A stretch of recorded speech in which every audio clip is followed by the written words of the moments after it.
Ushbu dars sizga viza arizangizga kirish, vizani to'lash va keyin WIFS ofisiga uchrashuvga yozilish jarayonini ko'rsatadi.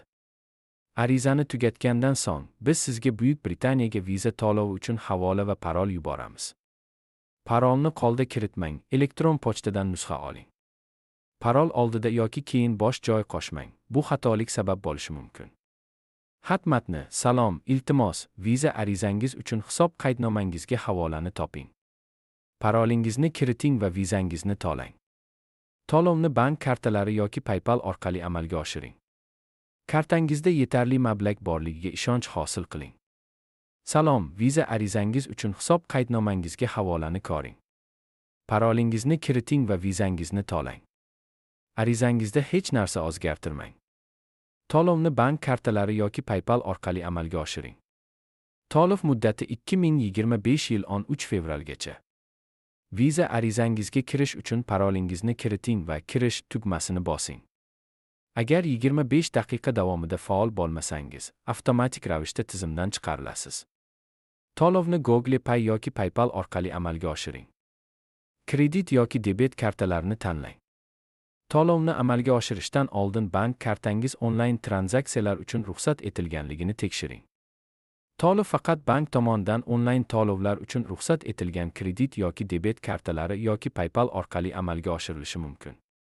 Bankingizdan kartangiz onlayn tranzaksiyalar uchun ruxsat etilganligini tekshiring. Majburiy harakatlar, qo'llab-quvvatlovchi hujjatlar ro'yxatini yuklab oling va chop eting. Agar kerak bo'lsa, sil kasalligiga qiling. Hujjatlar va biometrik ma'lumotlarni taqdim etish uchun tayyorgarlik ko'ring.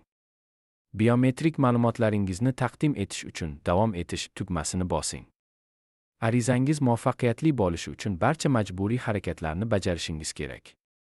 Uchrashuvni bron qilishga tayyormisiz? Vizani olish uchun tashrif buyurmoqchi bo'lgan markazni tanlang. Elektron pochta manzilini o'zgartirmang. Mavjud sanalarni tekshiring va tashrif uchun mos sanani tanlang. Eng yaqin mavjud uchrashuv sanasi va vaqtini ko'ring. Hujjatlaringizni yuklash uchun bepul Document Self-Upload xizmatini tanlang. Taklif qilingan xizmatlar uchun to'lov qilishingiz shart emas. Document Self-Upload xizmatini tanlaganingizdan so'ng davom etish tugmasini bosing. Bu sizni keyingi bosqichga olib boradi. Uchrashuv vaqtini tekshiring va tasdiqlash tugmasini bosing.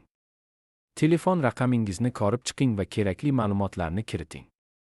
WIFS Global xizmatidan foydalanish tajribangizni baholang. Dashbord tugmasini bosib, shaxsiy kabinetga o'ting.